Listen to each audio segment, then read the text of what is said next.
یا ایھا الذین آمنوا اذکروا اللہ ذکرا کثیرا، اے لوگو جو ایمان لائے ہو، اللہ کو کثرت سے یاد کرو اور صبح و شام اس کی تسبیح کرتے رہو.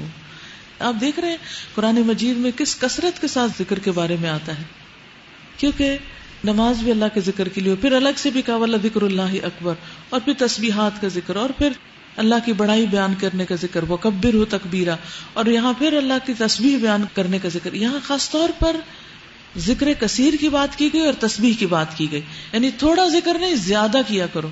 اپنا جائزہ لے لیجئے کہ ہمارا ذکر کتنا ہوتا ہے، روز کتنی تسبیحات پڑھتے ہیں، کتنا وقت اللہ کے ذکر میں لگاتے ہیں، اللہ کے ذکر کو کتنا وقت دیتے ہیں. آپ اپنے ٹائم سلاٹ کو دیکھیں، کون سا وقت آپ سارا وقت صرف اللہ کا ذکر کرتے رہتے ہیں.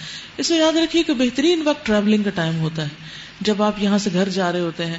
اگر تو گھر والے ساتھ نہ ہوں تو پھر تو آپ بہت سہولت سے ذکر کر لیتے ہیں، اور اگر گھر والے ساتھ بھی ہوں، چھوٹی موٹی ہلکی پھلکی کوئی بات چیت تبادلہ خیال ہو رہا ہو، تو ان بٹوین جو انٹرولز ہیں اس میں پھر ذکر شروع کر دینا چاہیے. اور بہترین ذکر یہ ہے کہ انگلیوں پر انسان کرے، تاکہ قیامت کے دن انگلیاں بھی گواہ بنے. اور پھر اس سے کیا ہوتا ہے کہ مثلاً آپ ذکر کر رہے تھے، اتنے میں کسی نے بات شروع کر دی اور آپ کی انگلی یہیں اٹکی ہوئی ہے، ادھر ہی اٹکائے رکھیں، جب بات ختم ہو تو آپ پھر آگے ذکر شروع کر دیں. ذکرن کثیرا، بہت زیادہ ذکر. نبی صلی اللہ علیہ وسلم نے فرمایا بہترین عمل یہ ہے کہ جب تم دنیا سے رخصت ہو تو تمہاری زبان اللہ کے ذکر سے تر ہو. اللہ کے ذکر سے تر. مرتے وقت پیاس بہت لگتی ہے، لیکن روزے میں بھی آپ دیکھیں کہ جو لوگ اللہ کا ذکر کرتے رہتے ہیں ان کو پیاس کم لگتی ہے. پھر جیسے قرآن مجید کی تلاوت میں تھوڑے بہت آپ کو محسوس ہوتا ہے، لیکن ایک عجیب ٹھنڈک اور لذت بھی محسوس ہوتی. پڑھتے پڑھتے اپنے اندر ایک سرور پیدا ہو جاتا ہے، یعنی جیسے قرآن کی تلاوت بلند آواز سے آپ کر رہے ہوں. تو یہی حال ہے کہ مرنے سے پہلے جب جان نکلے گی، پہلے پاؤں سے نکلے گی، پھر پنڈلیوں سے نکلے گی، پھر پیٹ سے نکلے گی، پھر ہاتھ، بازو اور حتیٰ کہ حلق میں آ جائے گی جان. اور اگر انسان کو ذکر کی عادت ہوگی تو اس وقت تک، جب تک اس کو کچھ بھی ہوش ہے، اس کی زبان اللہ کے ذکر میں مشغول ہوگی، کیونکہ باقی ساری چیزیں جو ہیں وہ جواب دے جاتی. پاؤں نہیں کام کرتے، انسان اٹھ کے نہیں بیٹھ سکتا، ہاتھوں سے کچھ پکڑ نہیں سکتا، آنکھوں سے دیکھ نہیں سکتا. ہاں، کان سنتے ہیں اور زبان بول سکتی ہے، اور اگر ہونٹ نہ ہل سکے تو صرف زبان بھی، یعنی زبان ہی آگے پیچھے ہوتی رہے تو بھی. تو کبھی نہ لیٹ کے اپنے آپ کو تصور کریں کہ میں ڈیڈ ہوں، مر رہی ہوں میں، اور مرنے کے بالکل قریب ہوں. اور اس وقت جو تھکاوٹ اور تکلیف اور پینز جسم کے اندر ہوگی تو میں اس وقت کیسے ذکر کروں گی؟ کیونکہ آپ صلی اللہ علیہ وسلم نے فرمایا جب دنیا سے تم جاؤ تو تمہاری زبان پہ اللہ کا ذکر ہو. آپ نے وہ کتاب شاید پڑھی ہو یا اس کے بارے میں سنا ہو، جس میں تقریباً 100 ایسے لوگوں کے واقعات موت کے قریب کے ذکر کیے گئے ہیں کہ جن کے یہ آخری ورڈز ریکارڈ کیے گئے کہ آخر وقت میں وہ کیا بولتے ہیں.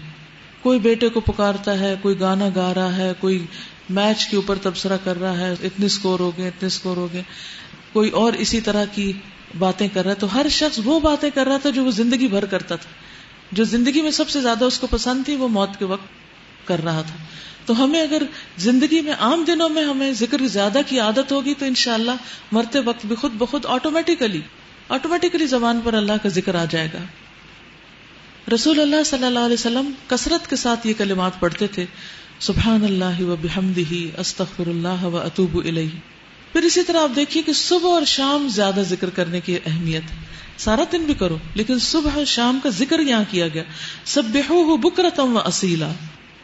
رسول اللہ صلی اللہ علیہ وسلم نے فرمایا جو شخص فجر کی نماز باجماعت پڑھنے کے بعد بیٹھ کر اللہ کا ذکر کرتا رہتا ہے، یعنی وہیں پر یہاں تک کہ سورج نکل آئے، پھر 2 رکعتیں پڑھے، اس کے لیے 1 حج اور عمرے کا ثواب ہے. کتنے لوگوں کو حج کا شوق ہوتا ہے اور عمرے کا؟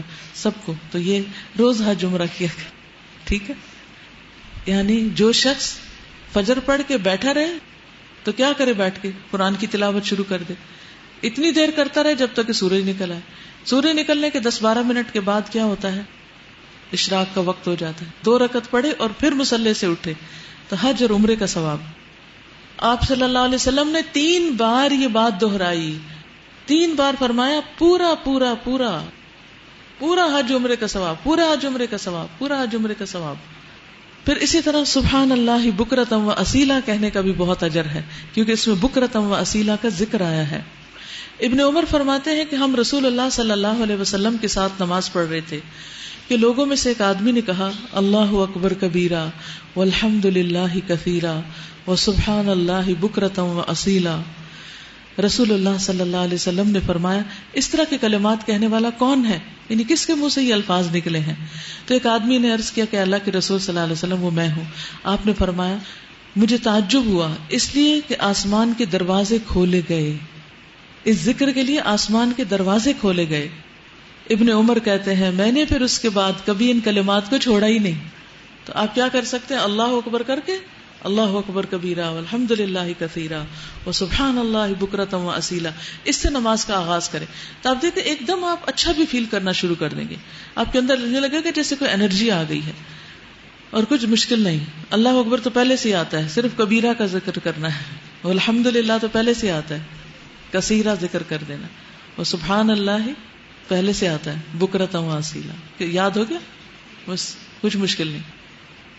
هو الذی یصلی علیکم وملائکتہ لیخرجکم من الظلمات الی النور، وہی ہے جو تم پر رحمت فرماتا ہے اور اس کے ملائکہ تمہارے لیے دعائیں رحمت کرتے ہیں تاکہ وہ تمہیں تاریکیوں سے روشنی میں نکال لائے. وہ مومنوں پر بہت مہربان ہے، جس روز وہ اس سے ملیں گے ان کا استقبال سلام سے ہوگا اور ان کے لیے اللہ نے بڑا باعزت اجر فراہم کر رکھا ہے.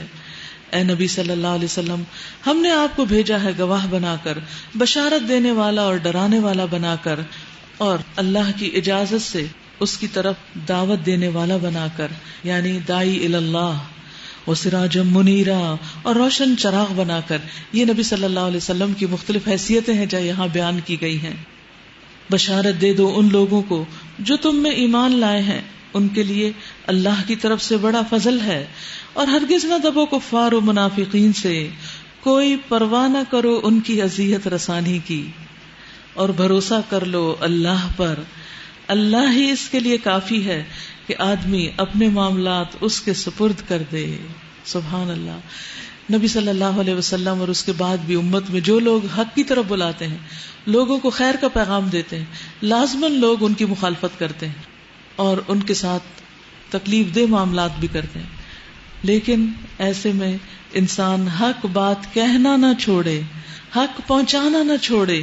وَلَا تُطِعِ الْكَافِرِينَ وَالْمُنَافِقِينَ، کافرین وہ ہیں جو کھلم کھلا اللہ رسول کا انکار کرتے ہیں، اور منافقین کون ہیں؟ جو مسلمانوں کی صفوں میں شامل ہیں لیکن پھر اسلام کے اوپر نکتہ چینیاں کرتے ہیں. ایسے بھی لوگ ہوتے ہیں کہ جو قرآن پڑھتے بھی ہیں اور پھر انہیں اعتراض ہوتا ہے کہ قرآن میں مختلف باتوں کا ذکر کیوں کیا گیا ہے، عورت کے حقوق کے ذکر نہیں ہے، عورت کے اوپر بہت سی پابندیاں عائد کر دی گئی ہیں، عورت کو سبجوگیٹ کیا گیا ہے، اس کو پردے کا حکم دے کے اس کو چار دیواری میں بند کر دیا گیا ہے، اور اس کو معاشرے میں صحیح رول اپنا پلے کرنے کی اجازت نہیں. مومن تو ایسی باتیں نہیں کرتا. مومن تو دین کا علم سیکھتا ہے، سمجھتا ہے، اپنی حدود کو جانتا ہے اور اس کے مطابق اپنا رول پلے کرتا ہے. تو یاد رکھیے، اگر آپ مسلمان بھی ہیں اور پھر قرآن و سنت کا مذاق اڑاتے ہیں، اگر آپ مسلمان ہیں اور پھر قرآن و سنت کے احکامات پر آپ کو اعتراضات ہیں، یا آپ کے دل میں کوئی شک ہے، یا آپ کے دل میں کوئی گھٹن ہے، تو پھر آپ کو اللہ مومن نہیں منافق کی کیٹیگری میں رکھتا ہے. اسی لیے دو مخالفت کرنے والے گروہوں کا ذکر کیا گیا اور فرمایا وَدَعْ أَذَاهُمْ، ان کی اذیتوں کو چھوڑو، اگنور کر دو، یہ جو باتیں کرتے ہیں انہیں کرنے دو. وَتَوَكَّلْ عَلَى اللَّهِ، اور توکل کیجیے اللہ پر. وَكَفَى بِاللَّهِ وَكِيلًا، اور کافی ہے اللہ کارساز. یا ایھا الذین آمنوا اذا نکحتم المؤمنات ثم طلقتموهن من قبل ان تمسوهن فما لكم عليهن من عدة تعتدونها فمتعوهن وسرحوهن سراحا جمیلا. اے لوگو جو ایمان لائے ہو، جب تم مومن عورتوں سے نکاح کرو اور پھر انہیں ہاتھ لگانے سے پہلے طلاق دے دو تو تمہاری طرف سے ان پر کوئی عدت لازم نہیں جس کے پورے ہونے کا تم مطالبہ کر سکو. یعنی اگر لڑکی کا نکاح ہوا، رخصتی نہیں ہوئی اور رخصتی سے پہلے ہی طلاق دے دی تو پھر عورت پر عدت نہیں ہوگی. لہٰذا انہیں کچھ مال دو اور بھلے طریقے سے رخصت کر دو. آپ دیکھ رہے ہیں کہ کمبینیشن سورۃ الاحزاب کا، کہ ایک طرف جنگ کی باتیں ہیں، دوسری طرف معاشرتی احکامات ہیں، نکاح اور طلاق کی باتیں ہیں، شادیوں کی باتیں ہیں. گویا دین اور دنیا سب کچھ ساتھ ساتھ چل رہا ہے، بیچ میں ذکر کثیر کی باتیں ہیں.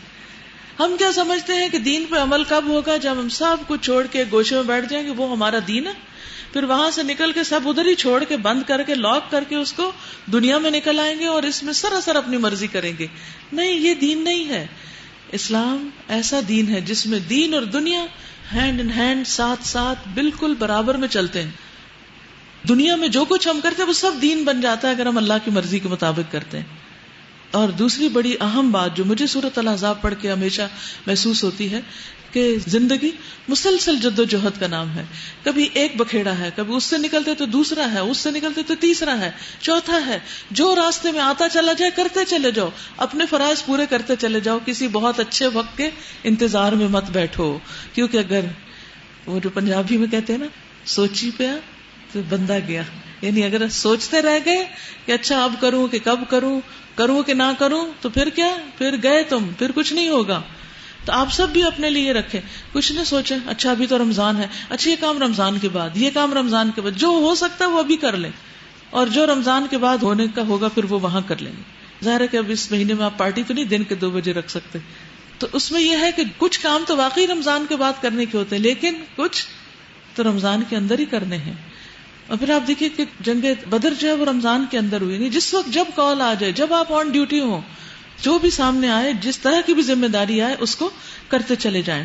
اے نبی صلی اللہ علیہ وسلم، ہم نے تمہارے لیے حلال کر دی تمہاری وہ بیویاں جن کے تم نے مہر ادا کیے ہیں.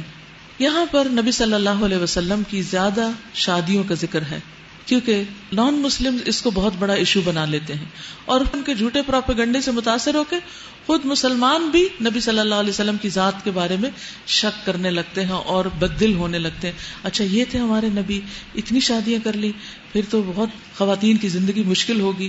اللہ، وہ سب تو اپنے گھروں میں خوش تھی، انہیں تو یہ بہت بڑی سعادت ملی تھی کہ وہ نبی کی بیویاں ہوں. اور دوسرے یہ کہ اس کے پیچھے حکمت کیا تھی. جیسے نبی کی بیویوں کو کہا گیا تم عام عورتوں کی طرح نہیں، اسی طرح خود نبی صلی اللہ علیہ وسلم بھی عام مردوں کی طرح نہیں ہیں. عام مردوں سے ہٹ کے ان کے لیے قاعدے ہیں، آپ کی رسپانسبلٹیز زیادہ ہیں اور مختلف طریقے کی ہیں جن کو نبھانے کے لیے ان شادیوں کی ضرورت تھی. ورنہ آپ حضرت خدیجہ کے ساتھ 25 سال ایک نکاح میں رہے، اور اس کے بعد حضرت سودا سے شادی کی جو پھر بیوہ خاتون تھی اور وہ خوبصورت بھی نہیں تھی، بھاری بھرکم تھی، اور ان کے ساتھ بھی کافی عرصہ اکیلے رہے. پھر اس کے بعد حضرت عائشہ سے شادی کی. تو یہاں پر یہ بتا دیا گیا کہ وہ بیویاں آپ کے لیے حلال ہیں جن کے آپ نے مہر دی ہو، تاکہ عام مومن مرد بھی خواتین کے حقوق مہر کی ادائیگی کی پابندی کریں. اور وہ عورتیں جو اللہ کی عطا کردہ لونڈیوں میں سے تمہاری ملکیت میں آئیں، جیسے حضرت کون تھی؟ ماریا. اور تمہاری وہ چچا زاد اور پھوپھی زاد اور مامو زاد اور خالہ زاد بہنیں جنہوں نے تمہارے ساتھ ہجرت کی ہے، اور وہ مومن عورتیں جس نے بھی اپنے آپ کو نبی کے لیے ہبہ کیا ہو، اگر نبی ان کو نکاح میں لینا چاہیں. اب کوئی عورت ایسے نہیں کر سکتی کسی مرد کے لیے خود کو ہبہ، لیکن یعنی خود پرپوز کر دینا، لیکن نبی صلی اللہ علیہ وسلم کے لیے اس بات کی بھی رخصت رکھی گئی. خالصۃ لک من دون المؤمنین، یہ خالص آپ کے لیے ہے دوسرے مومنوں کے علاوہ. اس میں ہم دیکھتے ہیں کہ حضرت سودا سے آپ نے نکاح کیا تھا تاکہ حضرت خدیجہ کی وفات کے بعد آپ کی بچوں کی دیکھ بھال کر سکے، اور آپ کی بیٹیاں ہی تھیں اور ان کی دیکھ بھال کے لیے ایک بڑی عمر کی خاتون زیادہ مناسب تھی. پھر حضرت عائشہ سے نکاح ہوا، ان کو بھی نبی صلی اللہ علیہ وسلم کو خواب میں دکھایا گیا ریشم میں لپٹا ہوا. تو آپ نے سوچا کہ اگر اللہ کو یہ منظور ہے تو ایسا ہو جائے گا. اور آپ سے بھی دین کی خدمت لینی تھی. نبی صلی اللہ علیہ وسلم کی وفات کے بعد 48 ایئرز تک حضرت عائشہ دین کی تعلیم دیتی رہی اور امت کی رہنمائی کرتی رہی. اگر وہ اس ینگ ایج میں نہ سیکھتی اور بڑی عمر کی خاتون ہوتی تو بڑی عمر کی خواتین تو پہلے رخصت ہو چکی تھی یا موجود بھی تھی، تو اس طریقے سے وہ کام نہیں کر سکتی تھی. پھر اس کے بعد ہم دیکھتے ہیں کہ حضرت ام سلمہ سے آپ نے نکاح کیا ہے 4 ہجری میں.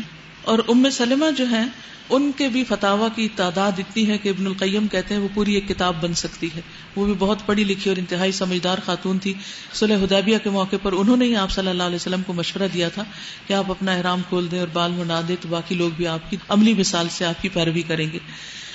ام سلمہ جو تھی وہ ابو جہل اور خالد بن ولید کے خاندان سے تھی، تو اس کی وجہ سے کیونکہ آپ اس خاندان کے داماد بن گئے تھے تو ان کی ایک طرح سے دشمنی اس بنا پر بھی کم ہو گئی. پھر اسی طرح حضرت زینب آپ کی 5ویں بیوی تھی جن کا نکاح کس نے کیا؟ اللہ سبحانہ وتعالیٰ تو کیا اعتراض ہو سکتا ہے کسی مومن کو اللہ تعالیٰ کے نکاح کرنے پر جو خود انہوں نے نبی صلی اللہ علیہ وسلم سے کیا اور کسی سے پوچھا نہیں. پھر اسی طرح یہ ہے کہ حضرت ریحانہ اور حضرت جویریہ اور حضرت صفیہ جو تھی یہ یہودی خاندانوں سے تھی اور یعنی ایک طرح سے ان کے ساتھ بھی ریلیشن شپ بہتر ہوئے. پھر اسی طرح حضرت ماریہ قبطیہ تو خیر غلام عورت تھی. پھر حضرت ام حبیبہ جو تھی وہ ابو سفیان کی بیٹی تھی. تو عربوں کا نظام ایک قبائلی نظام تھا. وہاں پر شادیوں کے ذریعے بہت سے معاملات کا تصفیہ کیا جاتا ہے یا بہت سے معاملات کو سلجھایا جاتا ہے.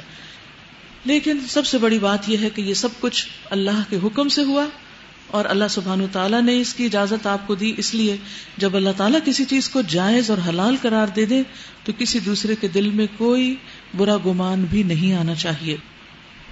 یہ رعایت خالصتاً تمہارے لیے ہے, دوسرے مومنوں کے لیے نہیں ہے. ہم کو معلوم ہے کہ عام مومنوں پر ان کی بیویوں اور لونڈیوں کے بارے میں ہم نے کیا حدود عائد کی ہیں. تمہیں ان حدود سے ہم نے اس لیے مستثنا کیا ہے تاکہ تمہارے اوپر کوئی تنگی نہ رہے, اور اللہ غفور الرحیم ہے.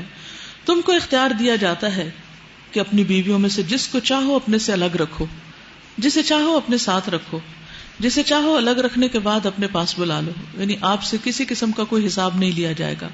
اس معاملے میں تم پر کوئی مذائقہ نہیں. اس طرح زیادہ متوقع ہے کہ ان کی آنکھیں ٹھنڈی رہیں گی اور وہ رنجیدہ نہ ہوں گی, اور جو کچھ بھی تم ان کو دو گے اس پر وہ سب راضی رہیں گی. یعنی فرض نہ ہونے کے باوجود بھی آپ صلی اللہ علیہ وسلم نے ان کے ساتھ پورا انصاف کیا تھا, اور اس وجہ سے پھر وہ خوش بھی بہت تھیں آپ سے. اللہ جانتا ہے جو کچھ تم لوگوں کے دلوں میں ہے, اللہ جانتا ہے, لہذا اپنے دلوں کو صاف کرنا ضروری ہے. اور اللہ علیم اور حلیم ہے. اس کے بعد تمہارے لیے دوسری عورتیں حلال نہیں, اور نہ اس کی اجازت ہے کہ ان کی جگہ اور بیویاں لے آؤ, خواہ ان کا حسن تمہیں کتنا ہی پسند کیوں نہ ہو. البتہ لونڈیوں کی تمہیں اجازت ہے, اللہ ہر چیز پر نگران ہے. یا ایھا الذین آمنوا لا تدخلوا بیوت النبی الا ان یؤذن لکم الی طعام غیر ناظرین اناہ. اے لوگو جو ایمان لائے ہو, نبی صلی اللہ علیہ وسلم کے گھروں میں بلا اجازت نہ چلے جایا کرو, نہ کھانے کا وقت تاکتے رہو. ہاں اگر تمہیں کھانے پر بلایا جائے تو ضرور آؤ, مگر جب کھانا کھا لو تو منتشر ہو جاؤ, باتیں کرنے میں نہ لگے رہو. نبی صلی اللہ علیہ وسلم کا گھر ایسا نہیں تھا جس میں کئی بیڈ رومز ہوں اور پھر ڈرائنگ ڈائننگ ہو اور مختلف طرح کی اس میں فیسلٹیز ہوں. ہر زوجہ محترمہ کا ایک کمرہ ہوتا تھا, اور اگر اس میں کوئی مرد بھی آ کے بیٹھ جائے تو وہ بیوی کدھر جائے, وہ کیا کرے. حضرت زینب کا نکاح ہوا, ان کو اسی کمرے میں ایک طرف وہ بیٹھی ہوئی تھی اور ایک طرف جن لوگوں کو ولیمے کی دعوت کے لیے بلایا گیا تھا وہ کھانا کھا کے گئے, اور کچھ لوگ بیٹھ کے باتیں شروع ہو گئے. اب نبی صلی اللہ علیہ وسلم نے ادھر ادھر چکر بھی لگایا, واپس آئے, آپ شرما رہے تھے, خود کچھ نہیں کہہ سکتے تھے, تو اللہ سبحانہ وتعالیٰ نے آیات نازل کر دی. اور ہمیں بھی ایٹیکیٹس یہ جاننے چاہیے, خصوصاً ڈنر پر اگر کوئی بلائے تو رات بہت دیر تک نہیں بیٹھنا چاہیے, کیونکہ پھر گھر والوں کو بھی تکلیف ہوتی ہے, ان کی پرائیویسی میں خلل آتا ہے, سونے کا ٹائم ہوتا ہے, تاخیر سے سونے سے پھر فجر کی نماز بھی جانے کا اندیشہ ہوتا ہے, یا تہجد تو ضرور متاثر ہوتے ہیں. مگر جب کھانا کھا لو تو منتشر ہو جاؤ, باتیں کرنے میں نہ لگے رہو. اور یہاں ایک اور حرکت پر بھی پکڑ کی گئی ہے کہ یہ مت دیکھو کہ کس گھر میں کب کھانا پکتا ہے, اور اس کی خوشبو جب آنے لگے تو اس وقت جا کے بیٹھ جاؤ کہ اب تو یہ صلح ماریں گے, جسے کہتے ہیں پنجابی میں, اب تو ضرور کھانا کھلائیں گے. تو یہ بھی ایک گھٹیا حرکت ہے کہ انسان عین کھانے کے وقت کسی کے گھر چلا جائے, الا یہ کہ کوئی بہت مجبوری ہو, کسی دوسرے شہر سے آیا ہو یا پہلے سے اطلاع دے رکھی ہو تو اور بات ہے, اور پھر کھانا کھا کے وہاں براجمان نہ ہو جائے بلکہ چلے جائیں. تمہاری یہ حرکتیں نبی کو تکلیف دیتی ہیں, مگر وہ شرم کے مارے کچھ نہیں کہتے. اللہ حق بات کہنے میں نہیں شرماتا, اس لیے اللہ تعالیٰ نے کھول کھول کے بتا دیا ہے تمہاری خرابیوں کو. نبی کی بیویوں سے اگر تمہیں کچھ مانگنا ہو تو پردے کے پیچھے سے مانگا کرو, پردے کے پیچھے سے. جی ہاں, مردوں کو یہ حکم دیا کہ سامنے سے نہیں, بغیر حجاب کے نہیں, حجاب کے پیچھے سے. کیوں حجاب کیوں؟ اس آیت کو انڈر لائن کیجئے, یہ آیت حجاب کی ضرورت بتاتی ہے. یہ تمہارے اور ان کے دلوں کی پاکیزگی کے لیے زیادہ مناسب طریقہ ہے, یعنی اس سے دل پاکیزہ رہیں گے.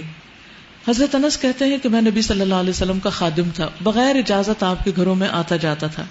ایک دن میں آیا تو آپ نے فرمایا, میرے پیارے بیٹے ٹھہر جاؤ, تمہارے بعد ایک نیا حکم آیا ہے, اب بغیر اجازت اندر نہ آؤ. یعنی ان کے اوپر بھی اجازت ہوگی. پھر اسی طرح اس چیز سے بھی روک دیا گیا کہ کوئی مرد کسی عورت کے ساتھ اکیلے بیٹھے کسی کمرے میں، خواہ کوئی بھی کام ہو. رسول اللہ صلی اللہ علیہ وسلم نے فرمایا عورتوں کے پاس جانے سے بچو. اس پر انصار کے ایک صحابی نے عرض کیا یا رسول اللہ دیور کے متعلق آپ کی کیا رائے ہے، بردر ان لا جو ہے. آپ نے فرمایا دیور یا سسرالی رشتہ دار تو موت ہے، یعنی یہ نہیں کہ سب گھر والے چلے جائیں اور دیور بھابھی اکیلے گھر میں رہ جائیں، یہ پسندیدہ نہیں. رسول اللہ صلی اللہ علیہ وسلم نے ممبر پر کھڑے ہو کر علل اعلان سب کو فرمایا کوئی آدمی آج کے دن کے بعد کسی عورت کے پاس جس کا شوہر موجود نہ ہو نہ جائے، یعنی ہسبینڈ کی ایبسنس میں کوئی مرد کسی عورت کے پاس نہ جائے. ہاں اگر اس کے ساتھ ایک یا دو آدمی ہو تو پھر حرج نہیں، کیونکہ بعض اوقات کام ہوتا ہے، ضرورت ہوتی ہے، بعض اوقات میڈیکل ریزنز ہوتی ہیں، بعض اوقات کورٹ کے مسائل ہوتے ہیں، یا کوئی بزنس ہوتا ہے جس میں مشورہ مشاورت کی ضرورت ہوتی ہے. تو ایسی صورت میں کیا حکم ہے کہ اگر ضرورت پڑے مرد کی کسی عورت سے بات کرنے کی یا اس سے کوئی کام ہو تو 2-3 مرد اور بھی ساتھ ہوں، اکیلی عورت نہ ہو. جیسے آج کل ہمارے دفتروں کا کلچر بن گیا ہے، ایک لڑکی ایک لڑکا بیٹھ کے کام کر رہے ہیں، ہنسی مذاق چل رہا ہے، گپ شپ ہو رہی ہے، اسلامی لحاظ سے بالکل ممنوع ہے. آپ نے فرمایا کہ شیطان انسان کے جسم میں خون کی طرح دوڑتا ہے، تو شیطان جہاں موجود ہو وہ مرد اور عورت کا دل پاک کہاں سے رہنے دیں گے. تو دلوں کی پاکیزگی بھی ضروری ہے. ذالکم اطہر لقلوبکم وقلوبہن، یعنی کوئی یہ نہیں کہہ سکتا کہ ہم کون سا کوئی برا کام کر رہے ہیں، کیونکہ انسان بظاہر اچھا کام کرتے ہوئے بھی اگر اپنے دل پہ پھر قابو نہ رکھ سکے اور انجام کار میں کہیں برا کر بیٹھے تو پہلے سے ہی حد بندی کر دی گئی، سد ذریعہ کر دیا گیا کہ جس ذریعے یا جس راستے یا جس دروازے یا جس ونڈو سے حرام تک انسان جاتا ہے وہ ونڈو بند کر دی جائے. آپ بچوں کے ساتھ ایسا نہیں کرتے کہ اگر آپ نے کوئی ایسی چیز رکھی ہو کہ جس میں آپ کو ڈر ہو کہ ہاتھ ڈالیں گے یا خلل اندازی کریں گے تو آپ کیا کرتے ہیں، دروازہ ہی بند کر دیتے، لاک کر دیتے، چیز کو اوپر رکھ دیتے جہاں ان کا ہاتھ ہی نہ پہنچے. تو یہی چیز یہاں کی گئی ہے کہ چیز کو دور کر دو تاکہ پریشانی نہ اٹھانی پڑے. اگر ازواج مطہرات کے دلوں کی پاکیزگی کے لیے زیادہ بہتر ہے تو پھر عام لوگوں کی دلوں کی پاکیزگی کا کیا حال ہوگا؟ کیا عام لوگ ان سے زیادہ پاکیزہ ہیں؟ تمہارے لیے یہ ہرگز جائز نہیں کہ اللہ کے رسول کو تکلیف دو، اور نہ یہ جائز ہے کہ ان کے بعد ان کی بیویوں سے نکاح کرو، یہ اللہ کے نزدیک بہت بڑا گناہ ہے. تم خواہ کوئی بات ظاہر کرو یا چھپاؤ، اللہ کو ہر بات کا علم ہے. ان ذالکم کان عند اللہ عظیما، یہ یقیناً اللہ کے نزدیک بہت بڑی بات ہے. ان تبدوا شیئا او تخفوہ فإن اللہ کان بکل شیء علیما. لا جناح علیہن فی آبائہن ولا ابنائہن ولا اخوانہن ولا ابناء اخوانہن ولا ابناء اخواتہن ولا نسائہن ولا ما ملکت ایمانہن واتقین اللہ ان اللہ کان علی کل شیء شہیدا. ازواج نبی کے لیے اس میں کوئی مذائقہ نہیں کہ ان کے باپ، ان کے بیٹے، ان کے بھائی، ان کے بھتیجے، ان کے بھانجے، ان کے میل جول کی عورتیں اور ان کے مملوک گھروں میں آئیں، یعنی حرام رشتے نہیں، جو محرم رشتے ہیں وہ آتے رہیں. اے عورتوں، تمہیں اللہ کی نافرمانی سے پرہیز کرنا چاہیے، اللہ ہر چیز پر نگاہ رکھتا ہے. تو پردے کا اصل مقصد کیا ہے؟ قلب و نظر کی طہارت اور عصمت و عزت کی حفاظت، کیونکہ عورت کی عزت و عصمت بہت قیمتی ہے، عورت بہت پریشیس ہے، وہ مردوں کے لیے کھلونا نہیں. میری بیٹیاں جب چھوٹی تھی اور ان کو میں نے حجاب کروانے کے لیے کہا تو میں نے ان کو ایک مثال دی کہ جیسے سویٹ چیز کے اوپر مکھیاں آتی ہیں نا، تو اگر مکھی کو بیٹھنے دیا جائے تو کیا ہوگا؟ گندی ہو جائے گی، وہ چیز کھانے کے قابل نہیں رہے گی، بیکار ہو جائے گی. تو اسی طرح ایک عورت جو ہوتی ہے نا بہت سویٹ چیز ہوتی ہے، اور مردوں کی نگاہیں جو نا مکھیوں کی طرح ہے. تو آپ نے اپنے اوپر نہیں بیٹھنے دینی، آپ نے اپنے آپ کو ان سے بچا کے رکھنا ہے. وہ صرف اتنی بات تھی، بات سمجھ میں آ گئی کہ ہاں واقعی ہم کیوں اپنے اوپر مردوں کو نگاہیں ڈالنے دیں. تو پردہ کرنا بھی آسان، اور اس کا مقصد اور طہارت جو قلب و نظر کی اور ویسے بھی عزت و آبرو اور عصمت کی حفاظت وہ بھی اس میں موجود. تو کسی بھی طرح سے آپ اگر یہ سمجھیں کہ اللہ تعالیٰ ہمارے لیے ہماری ماؤں سے بڑھ کر ہم سے محبت کرنے والا ہے، تو وہ احکامات ہمیں کیوں دے رہا ہے؟ وہ ہمیں پروٹیکٹ کرنا چاہتا ہے۔ حجاب عورت کی پروٹیکشن کے لیے ہے، عورت کی حفاظت کے لیے ہے، عورت کو بہترین مقام دینے کے لیے ہے۔ حجاب عورت کو مردوں کے ہاتھوں کھلونا بننے سے بچاتا ہے۔ ان اللہ وملائکتہ یصلون علی النبی، اللہ اور اس کے فرشتے نبی صلی اللہ علیہ وسلم پر درود بھیجتے ہیں۔ اے لوگو جو ایمان لائے ہو، تم بھی ان پر درود و سلام بھیجو۔ نبی صلی اللہ علیہ وسلم پر جو شخص بھی درود بھیجے اس پر 10 رحمتیں نازل ہوتی ہیں، 10 گناہ معاف ہوتے ہیں، اور جو نہ بھیجے، آپ نے فرمایا جس نے میرا تذکرہ سنا اور مجھ پر درود نہیں بھیجا اس نے جنت کا راستہ گم کر دیا۔ تو جب بھی آپ کا ذکر آئے تو کیا کریں؟ دل میں یا اونچی آواز سے صلی اللہ علیہ وسلم کہیں۔ اور آپ صلی اللہ علیہ وسلم نے یہ بھی فرمایا بخیل ہے وہ جس کے سامنے میرا ذکر ہو اور وہ مجھ پر درود نہ بھیجے۔ آپ صلی اللہ علیہ وسلم نے فرمایا جبریل میرے پاس آئے اور انہوں نے مجھے خوشخبری سنائی ہے کہ اللہ عز و جل فرماتے ہیں کہ جو شخص آپ پر درود بھیجے گا میں اس پر اپنی رحمت نازل کروں گا، اور جو شخص آپ پر سلام بھیجے گا میں اسے سلامتی دوں گا۔ سبحان اللہ، یعنی آپ سلام بھیجیے اور آپ پر سلامتی آئے گی۔ اس پر میں نے اللہ کے لیے سجدہ شکر ادا کیا۔ یاد رکھیے شکر کے نوافل نہیں ہوتے، شکر کا سجدہ ہوتا ہے کہ انسان جس وقت خبر سنے فوراً اللہ کے حضور جھک جائے۔ رسول اللہ صلی اللہ علیہ وسلم نے یہ بھی فرمایا زمین میں اللہ کے کچھ فرشتے گھومتے پھرتے رہتے ہیں اور میری امت کا سلام مجھے پہنچاتے ہیں۔ تو اس سے کیا پتہ چلتا ہے کہ ہمارا سلام ڈائریکٹ نہیں آپ کو پہنچتا، آپ ڈائریکٹ نہیں سنتے ہماری بات، بلکہ فرشتے لکھ کے لے جاتے ہیں اور آپ کو بتاتے ہیں جا کر کہ کس کس نے آپ کے لیے سلام بھیجا ہے۔ تو کثرت سے پھر آپ کو سلام بھیجا جائے۔ ایک دفعہ پڑھ لیجیے درود شریف، اللہم صلی علی محمد۔ یا ایھا الذین آمنوا صلوا علیہ وسلموا تسلیما، اے لوگو جو ایمان لائے ہو تم بھی ان پر درود اور سلام بھیجو۔ ان الذین یؤذون اللہ ورسولہ، اور کچھ لوگ اللہ اور اس کے رسول کو اذیت دیتے ہیں، یعنی کچھ سلام بھیجتے ہیں اور کچھ اذیت دیتے ہیں۔ تو فرمایا جو لوگ اللہ اور اس کے رسول کو اذیت دیتے ہیں ان پر دنیا اور آخرت میں اللہ نے لعنت فرمائی ہے اور ان کے لیے رسوا کن عذاب مہیا کر دیا ہے۔ انڈر لائن کیجیے رسوا کن عذاب۔ اور جو لوگ مومن مردوں اور عورتوں کو بے قصور اذیت دیتے ہیں انہوں نے ایک بڑے بہتان اور صریح گناہ کا وبال اپنے سر لے لیا ہے۔ کسی مومن مرد یا عورت کے اوپر الزام تراشی کرنا، اس کو ستانا، تنگ کرنا، صحابہ کے اوپر سب و شتم کرنا، یا انبیاء کے بارے میں بری بات کرنا، یا کوئی بھی ایسی بات کہنا جو ان کی شان کے خلاف ہو، یہ کوئی معمولی جرم نہیں، اس کی سزا بہت بڑی ہے۔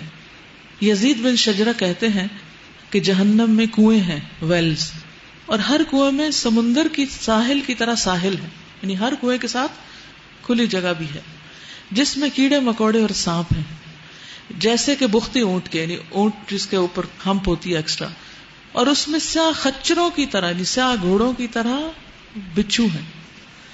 بس جب جہنم والے آگ کو ہلکا کرنے کا سوال کریں گے، یا اللہ آگ کم کر دے، تو کہا جائے گا کہ ساحل کی طرف چلے جاؤ، تو انہیں یہ کیڑے مکوڑے ان کے ہونٹوں، پہلوؤں اور ہر جگہ سے پکڑ لیں گے، اور ان جگہوں پر جن پر اللہ چاہے گا ان کی سب کھال اتار دیں گے، نوچیں گے ان کو۔ بس وہ جہنمی واپس آئیں گے، تیزی سے بڑی آگ کی طرف لپکیں گے، یعنی وہاں اتنے تنگ ہوں گے کہ واپس آنے لگیں گے۔ یہاں ان پر خارش مسلط کر دی جائے گی۔ کبھی آپ کو بھیڑ نے کاٹا ہو تو کیسی خارش ہوتی ہے، یہاں تک کہ ان میں سے کوئی ایسی جگہ کو کھجائے گا کہ ہڈی بھی نکل آئے گی، اتنا خارش کرے گا کہ ہڈیاں نکل آئیں گی۔ اس سے کہا جائے گا اے فلاں کیا تمہیں اس سے تکلیف ہو رہی ہے؟ تو وہ کہے گا ہاں۔ پھر اس کو کہا جائے گا یہ اس وجہ سے ہے کہ تو مومنوں کو تکلیف پہنچاتا تھا۔ تو کسی کے اوپر جھوٹے الزام لگانا، اس کو ستانا، دراصل اپنے لیے بہت بڑی مصیبت کھڑی کرنا ہے۔ اس لیے پوری طرح اس سے بچنا چاہیے، کسی کے بارے میں کوئی بری بات زبان سے نہ نکلے، الا یہ کہ آپ واقعی یقین رکھتے ہیں اور وہ بھی ضرورت ہو تو تب کریں، ورنہ اس کو بھی منہ پہ لانے کی ضرورت نہیں ہے۔ تو سوچئے کہ ہماری وہ کون سی باتیں ہیں جن سے دوسروں کو اذیت پہنچتی ہے۔